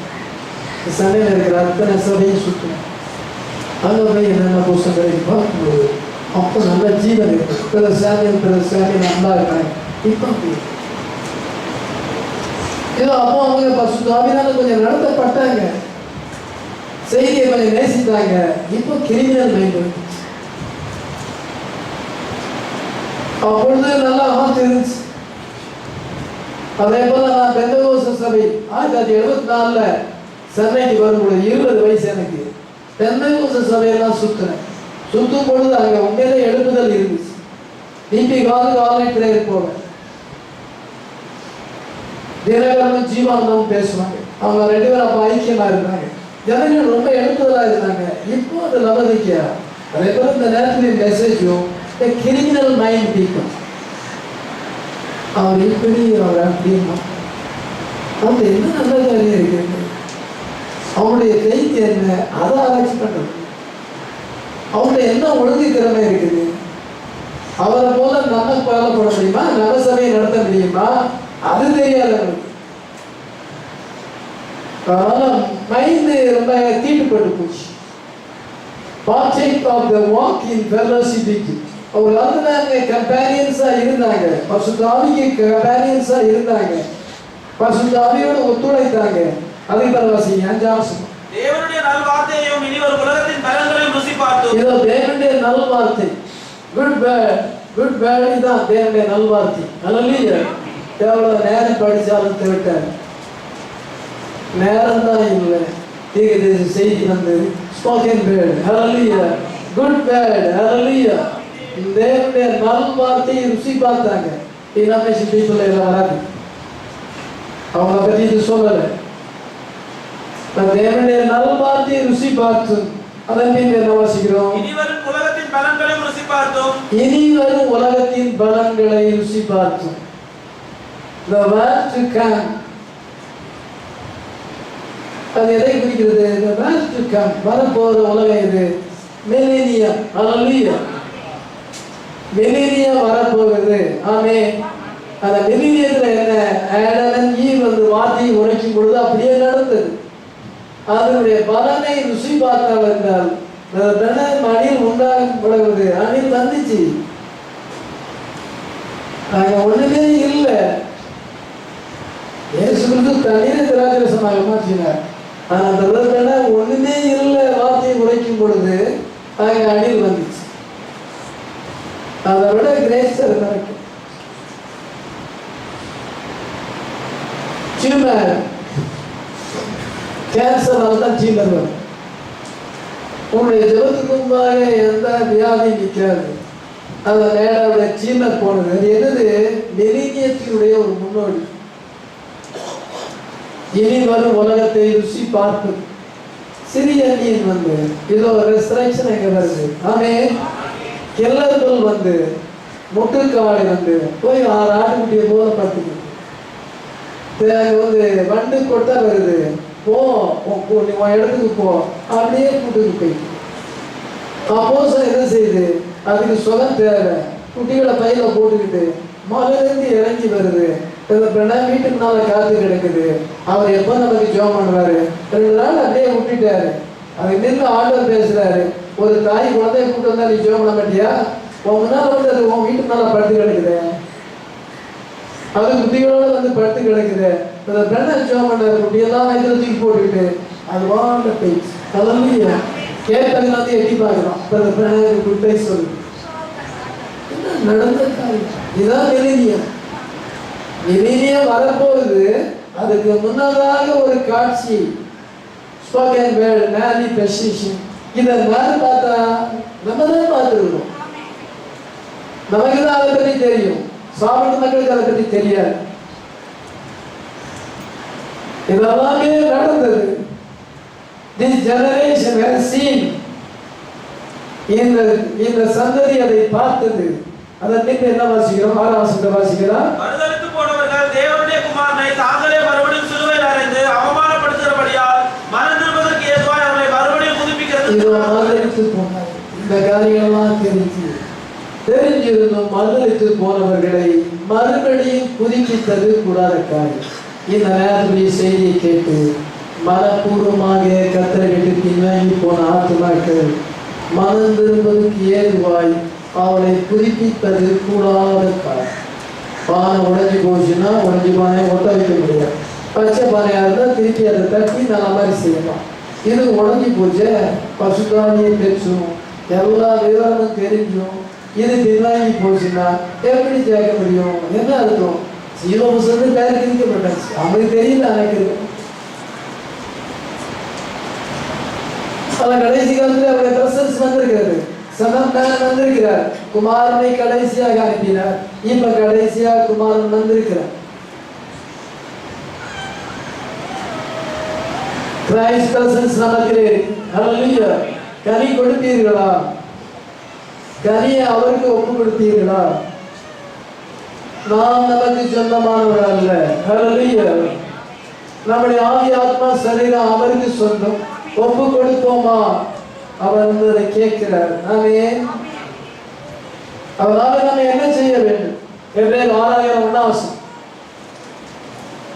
ஆகையால் கிறிஸ்துவை பற்றி சொல்லிய பூர்வ உபதேச வசனங்களை நாம் விட்டு செத்த கிரியைகளுக்கு நீங்களாகவும் மனம் திரும்புதல், தேவன் பேரில் வைக்கும் விசுவாசம், ஸ்நானங்கள் கடந்த உபதேசம், கைகளை வைக்குதல், மரித்தோரின் உயிர்த்தெழுதல், நித்திய நியாய தீர்ப்பு என்பவர்களாகிய அஸ்திபாரத்தை மறுபடியும் போடாமல் பூர்ணராகும்படி கடந்து போவோமாக. செத்த கிரியைகளுக்கு நீங்களாக மனம் திரும்புதல். ஸ்மோக்கிங்கை விட்டுட்டேன், டிவியை விட்டுட்டேன். செத்த கிரியை. சுடிதர் போடுறதில்ல. ரைட்டு. சுடிதர் போட்டா நீங்க சர்ச்சைக்கு மட்டும் சேரி கேட்டு வருது, வீட்டுக்கு போனால் சுடிதர் போடுறது. நிறைய பேர் ஞாபகம் எடுத்த பிள்ளைங்க இருக்கிறாங்க. அவங்கள பற்றி நான் கேள்விப்பட்டது. நீ யாருக்கும் தெரியாது நினைக்கிறீங்க, பாசத்துக்கு தெரியாது நினைக்காதீங்க. ஏசு பார்த்துக்கிட்டு இருக்கிறார். ஹல்லேலூயா. நீங்க சுடிதர் போடணும் நிறுத்தாரு. உள்ளத்துக்குள்ள வாங்கி இருக்கு, சரியா ஒப்பு கொடுக்கல. நான் எடுத்த தீர்ப்பு சில தாய்மார்கள் தங்களுடைய பிள்ளைகளுக்கு சுடிதர் வாங்கி கொடுக்குறாங்க. இது ஸ்கூல்ல யூனிஃபார்ம் போடணும், ஒருவேளை காலேஜில் யூனிஃபார்ம் வச்சா போடணும். என் மகளை வந்து அண்ணா நகரில் ஒரு காலேஜில் சேர்த்தேன். அது வந்து இந்து காலேஜ். அந்த காலத்தில் வந்து சுடிதர் மாட்டிக்கிட்டு வந்தால் அட்மிஷன் கூட அங்கே கிடையாது. நீ வந்து சேலை கட்டிட்டு வா, அதுக்கு பிறகு தான் அங்கே அட்மிஷனுக்கே வரணும். நான் என் மனைவி அவங்களை சேர்க்க போகும்போது 2-3 பிள்ளைகள் சுடிதர் போட்டு வந்தாங்க. வீட்டுக்கே அனுப்பிட்டாங்க. அப்ளிகேஷனே கொடுக்க மாட்டாங்க. அப்படி ஒரு இந்து காலேஜ் இருக்கு. இன்னைக்கு வந்து நம்ம சத்தியத்தை இவ்வளவு தெரிஞ்சும் அந்த தாய்மார்கள் அந்த பிள்ளைகளும் எப்படி இருக்கிறாங்க? தாய்மார்கள் முதலாவது மணந்திருக்கு. இப்ப இந்து கோயில்ல வந்து சிங்க மாதிரி சுடிதர் போட்டுக்கிட்டு அலங்கோலமா ட்ரெஸ் பண்ணிக்கிட்டு அவங்க இந்து கோயிலே வரக்கூடாது தச்சனையும் அவங்க ரூல்ஸ் கொண்டு வந்துருக்கிறாங்க. அப்படி இந்து டெம்பிள்லேயே அது சரியில்லைன்னு தெரியும் பொழுது ஏன் இந்த நேரத்துக்குரிய சத்தியத்தில் இருக்கிறவங்களுக்கு அது தெரியல. மனம் போல போனால் அதுக்கேற்ற பலனை நம்ம அனுப்பிக்கிறோம். அவன் நம்முடைய கிரியத்தக்கதாக பலன் கிடைக்கும். இப்போ பாஸ்டர் சொல்லிட்டாருன்னா அது வேற வந்து பாஸ்டர் சொல்ல சரிதானே அப்படின்னு நம்ம கீழ்ப்படியா வைக்கணும். அதனால நம்ம அவங்க போடுறாங்க, அவங்களும் சர்ச்சை தான் வராங்க, அவங்க அதனால நீங்க போடுங்க. இது ஒரு தாய் எப்படி சொல்லி கொடுக்குற துரு ஆலோசனை. தாய் வந்து யாரு போட்டா என்ன, நீ போடாத, நம்ம வார்த்தைக்காக நிற்போம் அப்படி சொன்னா நல்ல தாய். அது ஆவிக்குரிய தாய். அவங்க போடுறாங்க, சர்ச்சைக்கு வராங்க, நம்ம சர்ச்சை தான் வராங்க, அவங்க போடுறேன், அதனால நானும் போடுறேன், சரி போடுங்க. அந்த சபை ஒழுங்குங்க. பாருங்க என்ன செய்யறாங்க, செத்த கிரியைகள். அது ஃபர்ஸ்ட். செத்த கிரியைகளை விட்டு நீங்களாக மனம் திரும்புதல், தேவன் பேரில் வைக்கும் விசுவாசம், சாரங்கள், ஞானசானத்தை பற்றிய உபதேசம், மருத்துவரின் உயிர்த்தெழுதல், நியாய தீர்ப்பு, இந்த அஸ்திபாரத்தையே போனது. இதெல்லாம் நல்ல காரியம். இந்த அஸ்திபார உபதேசம் இதையே பிரீச் பண்ணி கொண்டிருக்கலாம். இப்போ அஸ்திபார உபதேசத்தை பிரசங்கம் பண்றதே கிடையாது. நீங்க எல்லாம் மெசேஜ் பாருங்க, அஸ்திபார உபதேசமே கிடையாது. அதனால அஸ்திபாரத்தை மறுபடியும் போடாம பூர்ண வாக்படி கடந்து சொல்லுவோம். ஆமென். Say the perfection. Hallelujah. அதனால பவுல் என்ன சொல்கிறார்? He tells us these are all good things. இதெல்லாம் நல்ல காரியம் தான். But we must go on to perfection. Amen. அது மூணாவது வசனத்தை வாசிக்கலாம். தேவனுக்கு சித்தமானால் இப்படியே செய்வோம். தேவனுக்கு சித்தமானால் இப்படியே செய்வோம். இங்கிலீஷ் பைபிள்ல என்னன்னா அது எப்படி இருக்குன்னா, and this will we do if God permits. தேவனுக்கு சித்தமானால், பூர்ணமாக தேவனுக்கு சித்தமா சித்தம் இல்லையா? சித்தம்னா ஏன் அவர் if God, if this will we do if God permits. God permits, தேவன் அனுமதித்தால், இங்க தேவன் அனுமதித்தால் அப்படி செய்யலாம்னு அர்த்தம். அந்த நேரத்தில் அனுமதிக்கிறார். Alpha age it is not the age of perfection. நீங்க ஏஜ் ஆஃப் பெர்ஃபெக்ஷன் இருக்கு. ஏஜ் ஆஃப் பெர்ஃபெக்ஷன் வர வேண்டும் என்றால், பரிபூர்ணம் வர வேண்டும் என்றால் எலஜா வர வேண்டும். ஆமென். எலஜா எல்லாத்தையும் ரெஸ்டோர் பண்ணணும். ஹல்லேலூயா. அப்போஸ்தலிக் உபதேசத்துக்கு நம்ம ரெஸ்டோர் பண்ண வேண்டும். ஏழைக்கு நம்ம ரெஸ்டோர் பண்ண வேண்டும். ஆமென். அந்த பெர்ஃபெக்ஷன் இந்த தீர்க்கதரிசி முடிவுதான். மல்கியா 4:5-6 நான் பூமியை சங்காரத்தால் அடிப்பதற்கு முன்னதாக எலியா தீர்க்கதரிசி உங்களுக்கு அனுப்புகிறேன். அவன் பிள்ளைகளுடைய இடத்தை பிதாக்களுடைய இடத்துக்கு திருப்புவார் என்று சொல்லப்பட்டிருக்கிறது. ஆமென். அந்த நிகழ்ச்சி தான் பெர்ஃபெக்ஷன். மத்திய 17:10-11 வாசிக்கும் பொழுது வேதமாளர்கள் எலியா வரணும்னு சொல்றாங்க, கர்த்தருடைய வரையை சொன்னாங்க. இயேசு சொல்லுகிறார் 16 வசனத்துல, எலியா வருவது உண்மைதான். எலியா எல்லாத்தையும் சீர்படுத்துவான். Truly Elijah must come and restore all things. Amen. உண்மையாகவே எலியா எல்லாத்தையும் சீர்படுத்துவான். 7 சபைக்காரங்களை குறைவான செய்தி. இந்த முத்திரைகள் திறக்கப்பட்டு இன்னைக்கு பெர்ஃபெக்ஷன் விசுவாசம். There is a kind of time. அது பவுல் காலத்துல வரல. அதனால்தான் தேவன் அனுமதித்தால் நம்ம போகலாம். இப்பொழுது தேவன் அனுமதிக்கிற கடைசி காலத்துல தான் அது வரும். ஆமென். எலஜா காலத்துல அது வரும். இன்னைக்கு நீங்க அந்த காலத்துல ஏஜ் ஆஃப் பெர்ஃபெக்ஷன். ஹல்லேலூயா. இது நம்ம கையில கொடுக்குது.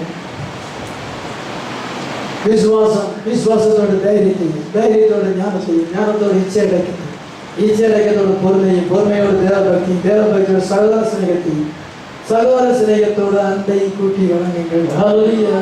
Faith, virtue, wisdom, temperance, patience, godliness, brotherly kindness, love. ஆவின்கரியம், அன்பு, சந்தோஷம், சமாதானம், நீடிய பொறுமை, தயவு, நற்குணம், விசுவாசம், சாந்தம், இச்சையடக்கம். இந்த கரிகள் வரும். ஹல்லேலூயா. இது பெர்ஃபெக்ஷன்ல கொண்டு வரும். ஹல்லேலூயா. இதை ஏறியது பரிபூர்ண மனிதனுடைய வளர்ச்சி. Age of perfection. அதனால பிரைட் என்ன பண்ணுகிறாள் என்றால் பெர்ஃபெக்ஷனை நோக்கி போறாங்க. மற்றவங்க என்னன்னா மறுதலை துக்கம், கிரிமினல் பீப்புளா மாறும். மைண்டு கிரிமினலா மாறும். அவரு செத்தாச்சுன்னா யார் கிரிமினல்? என்ன குற்றம் கண்டுபிடிக்கலாம்? அவன் முதலாவது நீ மறந்து இருக்கு. உன்னுடைய ஊழியம் எப்படி இருக்குது? வைக்கோலையும் புல்லையும் கட்டுற. அவன் கோல்ல கட்டுறாரு, நீ என்ன கட்டுற? அதை யோசிப்பதில்லை. கிரிமினாலிட்டி. இந்த புத்தகக்காரங்க பொல்லாதவங்க. இவங்களுடைய மைண்டு மோசமான மைண்டு. அவர் வந்தா கொலை பண்ணிடலாம்னு நினைச்சாங்க. கொஞ்ச காலம் அனுபவிக்க முடியல. கிபி 70 டைட்டிஸ் வந்து எல்லாத்தையும் தரமட்டமாக்கி போயிட்டான். கொஞ்ச காலம் அனுபவிக்க முடியும். அந்த திராட்சை தோட்டத்தை கொஞ்ச காலம் அனுபவிக்க முடியவில்லை.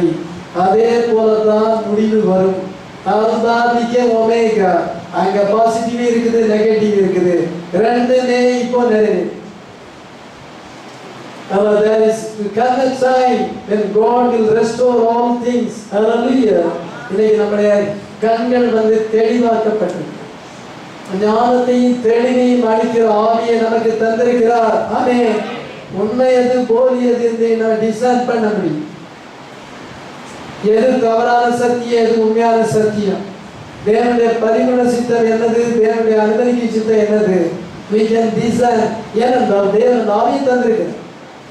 எபேசியர் 1:12 ஞானத்தையும் தெளிவையும் அளிக்கிற ஆவியை தந்திருக்கிறார். 18ஆம் வசனத்துல பிரகாசமான மரக்கண்களை தந்திருக்கிறார். Hallelujah. Our eyes are enlightened. ஆமென். இந்த பழைய பாட்டு ஜனங்கள் மறந்துட்டு போனார். எப்ப மனிதத்து போனார்கள் என்றால் பக்கத்துல ப்ராமிஸ் அவனுக்கு கொடுக்கப்பட்டிருக்கிறது. அந்த ப்ராமிஸ் பக்கத்துல வந்து ரிஜெக்டட் ஆகி,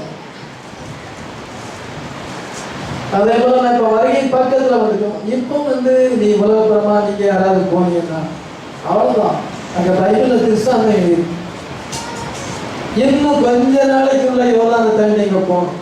யோர்தான் பக்கத்துல வந்துட்டாங்க. அந்த நேரம் கோதேஸ் பர்னா அந்த இடத்துல வரும் பொழுது அவங்க மறுதளித்தார். என்ன அங்க நடந்தது? கனியை கொண்டு வந்தாங்க, கிரேப்ஸை கொண்டு வந்தாங்க. மெயினாக கிரேப்ஸ். ஒரு பெரிய திராட்சை கொலைய 2 பேர் தூக்கிட்டு வர்றாங்க. நம்ம எங்க வாசிக்கிறோம்? 2ஆகமம் 13ஆம் அதிகாரம். மட்டும் போய் அங்கே ஒரே கொலை உள்ள ஒரு திராட்சை கொலையை அறுத்தார்கள். அதை ஒரு தடியிலே 2 பேர் கட்டி தூக்கி கொண்டு வந்தார்கள். மாதுளை பழங்களிலும் அத்தி பழங்களிலும் சிலவற்றை கொண்டு வந்தார்கள். என்னாகும்? 13:23 வாசிக்கிறோம். வந்து திராட்சை பழங்களையும் மாதுளை பழங்களையும் அத்தி பழங்களையும் கொண்டு வந்தாங்க. தேசத்தை சுத்தி பார்த்தோம். உண்மையிலே அந்த தேசம் செழிப்பான தேசம். இதோ அதனுடைய கனிகள் அத்தாட்சியா கொண்டு வரும் பொழுது அந்த வாங்கினாங்க, சாப்பிட்டாங்க, ருசி பார்த்தாங்க. ஆனாலும் நம்மளால அதை சொந்தரித்துக் கொள்ள முடியாது.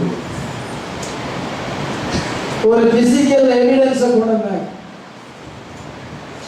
அந்த பிசிக்கல் எவிடன்ஸை கொண்டு வந்து கர்த்தர் நமக்கு அதை தர போகிறார் என்று இதோ பிசிக்கல் எவிடன்ஸை கொண்டு வரும் பொழுதும் அதை பார்த்தாங்க.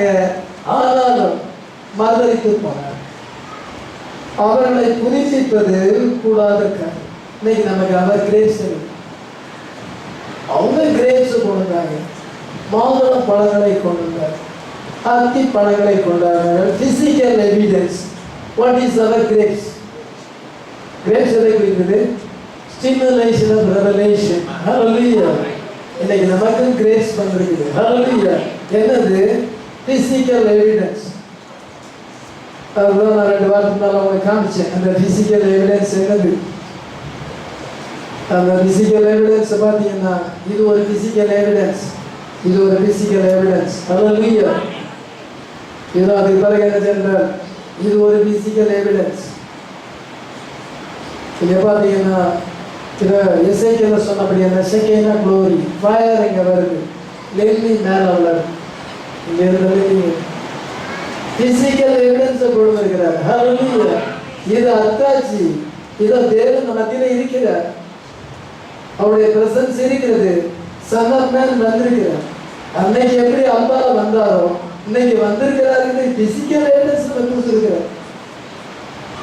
அப்ப நம்ம என்ன சொல்றோம்? பெர்ஃபெக்ஷன் ஆகுது. ஹல்லேலூயா. Let us move on to perfection. Amen.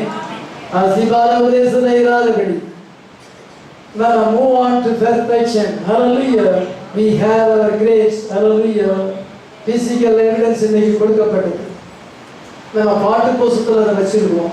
கர்த்தர் இறங்கி வந்திருக்கிறார். இப்பொழுது மத்தியிலே இருக்கிறார். இந்த ஆராதனையில மத்தியிலே இருக்கிறார். நான் எவ்வளவு தைரியத்திலே அவர் எல்லா ஆசீர்வாதத்தோடு இறங்கி வந்திருக்கிறார். ஹல்லேலூயா. நம்ம பற்றி கொள்வோம். இயேசு கிறிஸ்துவின் எல்லா நன்மைக்கும் ஊற்று காரணம் அவர் தான். தேவத்துவத்தின் பரிபூரணம் எல்லாம் அவருக்குள்ள தான் இருக்கிறது. எல்லாம் அவருக்குள்ள தான் இருக்கு.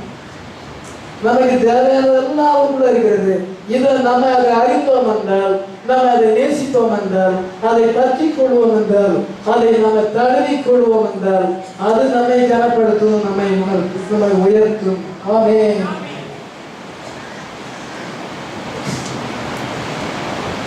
Though there's fall away this time, will be able to come back to your mind that is able to redeem you. இவ்விதமாக எல்லாமே அறிந்திருக்கும். அவர்கள் விழுந்து போவார்கள் என்றார், உலகப்பரமாக விழுந்து போவார்கள் என்றார், மாம்சத்துக்குரிய உரமாய் போவார்கள் என்றார், மறுபடியும் அவருக்கு கூடாது. அதே அதிகாரத்தில் நம்ம என்ன வாசிக்கிறோம் என்றால் 21 அதிகாரம் 32 வாசிக்கிறோம். அவனை பிடித்து திராட்சை தோட்டத்துக்கு புறம்பே தள்ளி கொலை செய்தார்கள். இதோ திராட்சை தோட்டத்துக்கு புறம்பே கொலை செய்தார்கள்.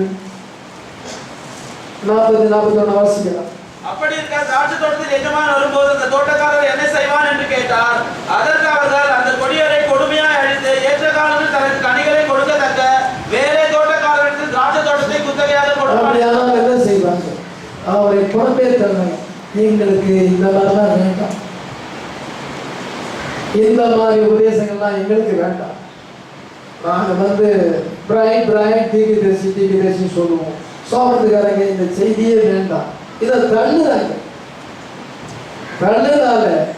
இதை மெசேஜ் பிரிவர்ஸ் நிறைய பேர் தள்ளுறாங்க, மெசேஜ் போதல் நிறைய பேர் தள்ளுறாங்க.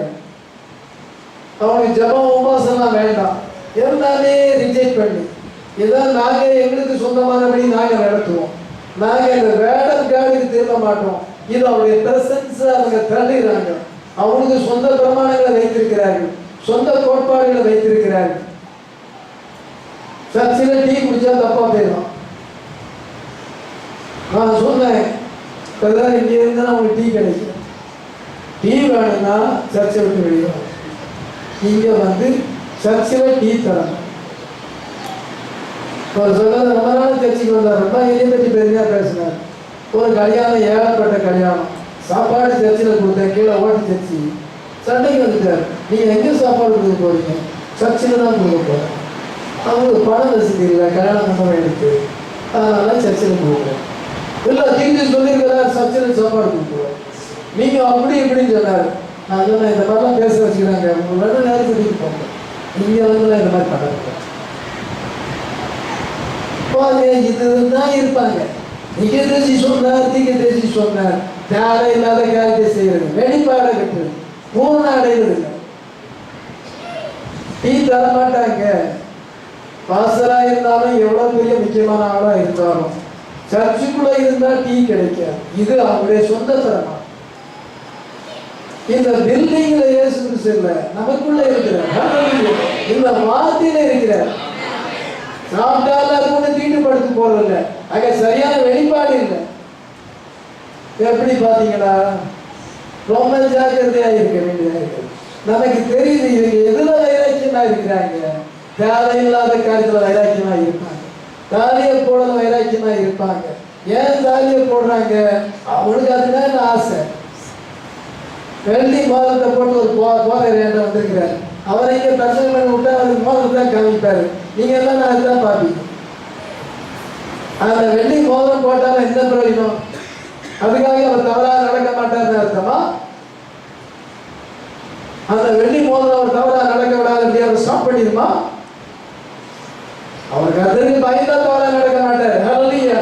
இந்த வெள்ளி மோதிரம் தாலியை அவங்க ஸ்டாப் பண்ணிடுறாரு. வேற வார்த்தை தான் அவங்க ஸ்டாப் பண்ணும். ஹல்லேலூயா. பாருங்க என்ன காரியத்தில் இருக்கிறாங்க.